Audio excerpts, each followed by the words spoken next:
अजित पवार ने अभी इस फैसले के बाद अपनी बात रखते हुए उन्होंने कहा कि उम्र को देखते हुए ये फैसला लिया गया है, उम्र को देखते हुए। और जिस तरीके से उन्होंने ये कहा,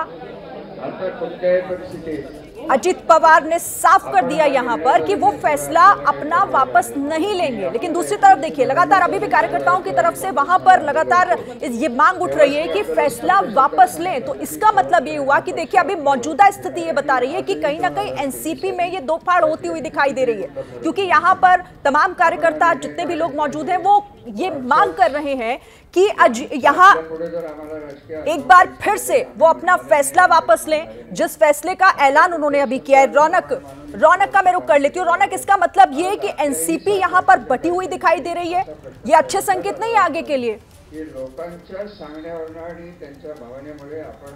जी देखिए, मुख्य तौर पर अजीत पवार का जिस तरह का स्वभाव रहा है वो बहुत ही स्ट्रेट फॉरवर्ड इस तरह के नेता रहे।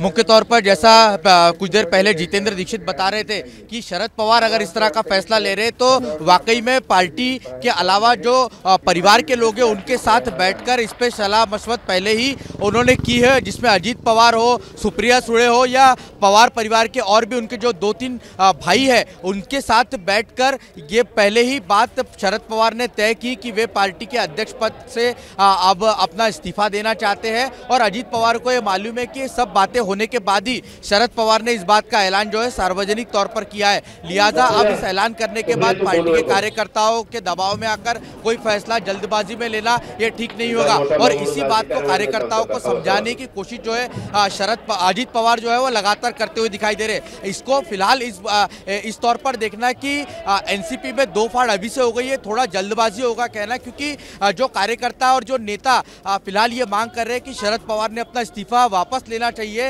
वो भावनिक तौर पर शरद पवार से जुड़े हुए। लेकिन अजीत पवार की अगर बात की जाए तो अजीत पवार एक प्रैक्टिकल, बहुत ही स्ट्रेट फॉरवर्ड अब तक उनका काम करने का तरीका रहा है। इसीलिए हमने देखा कि उन्हें कांग्रेस और शिवसेना की कुछ बातें नहीं पटी, वह तुरंत बीजेपी के साथ, देवेंद्र फडणवीस के साथ उन्होंने सरकार बना ली थी। हालांकि शरद पवार के कहने के बाद वे वापस भी आ गए। लेकिन अजीत पवार की अगर बात की जाए तो अजीत पवार बहुत ही स्ट्रेट फॉरवर्ड नेता है और इसीलिए वो कार्यकर्ताओं को समझाने की कोशिश कर रहे हैं कि शरद पवार की उम्र को देखते हुए इस बात को समझना होगा कि पवार साहब ने बहुत ही सोच समझ कर फैसला लिया है। पवार साहब कहीं नहीं जा रहे, पवार साहब परिवार एनसीपी का ही हिस्सा रहेंगे और वो एक मेंटर के तौर पर काम करेंगे। जो भी समिति फैसला करेगी, जो नया अध्यक्ष होगा पार्टी का, उसको समझाने के लिए या फिर उसको मार्गदर्शन करने का काम देखना होगा, क्योंकि अभी तो कार्यकर्ता इसी मांग पर अड़े हुए हैं कि फैसला शरद पवार वापस ले लें। मेरे साथ जितेंद्र भी हैं। जितेंद्र, आपको क्या लग रहा है कि जिस तरीके से यहाँ पर अजित पवार इस फैसले का समर्थन करते हुए उन्होंने अपनी बातें रखते हुए कहा कि ये उम्र को देखते हुए लिया गया फैसला, परिवार की तरफ से ये एकमत होकर लिया हुआ फैसला लग रहा है, हालांकि कार्यकर्ता अभी तक तो मानते हुए नहीं दिख रहे हैं इसे? देखिए, जितने भी लोग इस वक्त वहां पर मौजूद हैं, चाहे वो नेता हो या कार्यकर्ता हो, सभी लोग शरद पवार से पुनर्विचार करने की मांग कर रहे हैं, निवेदन कर रहे हैं कि वो अपने इस्तीफे के फैसले पर पुनर्विचार करें।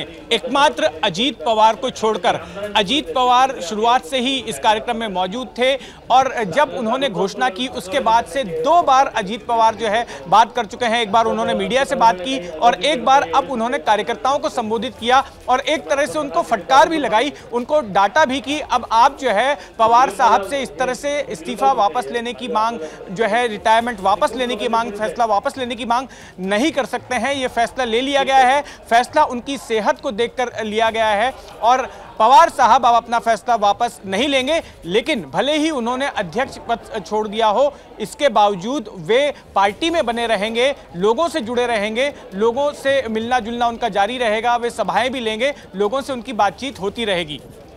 लेकिन जितेंद्र, आपका अनुभव क्या कहता है?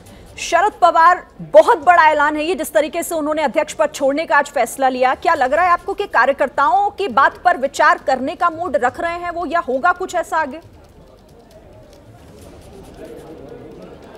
मुझे नहीं लगता है कि जो है शरद पवार अपना फैसला वापस लेंगे। हालांकि कार्यकर्ताओं की तरफ से और नेताओं की तरफ से भावनात्मक दबाव जरूर उन पर बनाया जा रहा है, लेकिन पिछले कई दिनों से ही शरद पवार ने खुद इस फैसले की भूमिका बनाना शुरू कर दिया था। जिस तरह के उन्होंने बयान दिए थे, खुद दिए थे, और जैसा उनके करीबियों की तरफ से, और करीबी से मेरा मतलब ना केवल पार्टी के करीबी बल्कि दूसरी पार्टियों में भी जो उनके करीबी हैं, जैसे कि शिवसेना ठाकरे गुट के संजय राउत, वो भी इस तरह का ही बयान दे रहे थे कि शरद पवार ये फैसला ले सकते हैं।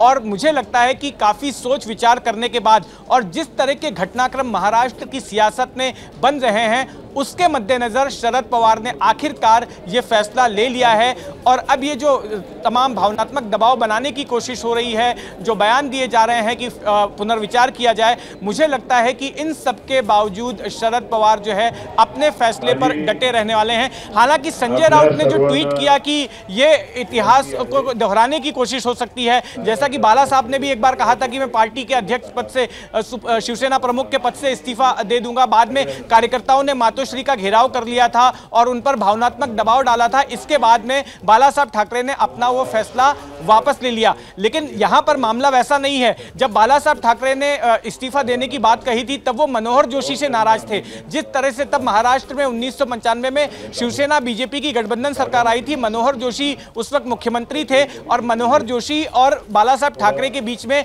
अनबन हो गई थी और उससे गुस्सा होकर बाला साहब ने कहा था कि मैं पार्टी छोड़ दूंगा, मैं इस्तीफा दे रहा हूं।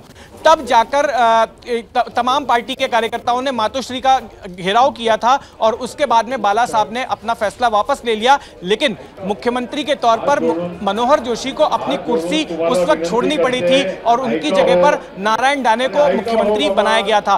तो वो तो दूसरा मामला था जहां पर कि पार्टी के एक नेता के साथ में उनका मनमुटाव हो गया था, झगड़ा हो गया था, जिसकी वजह से उन्होंने ऐसा किया था।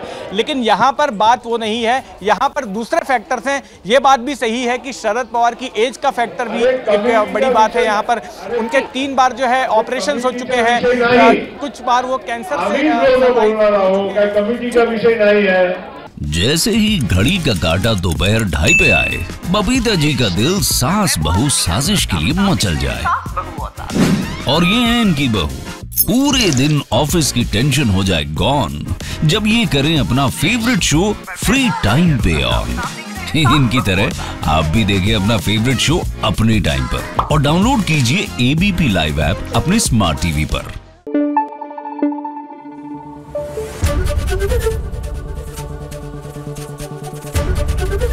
एबीपी न्यूज आपको रखे आगे।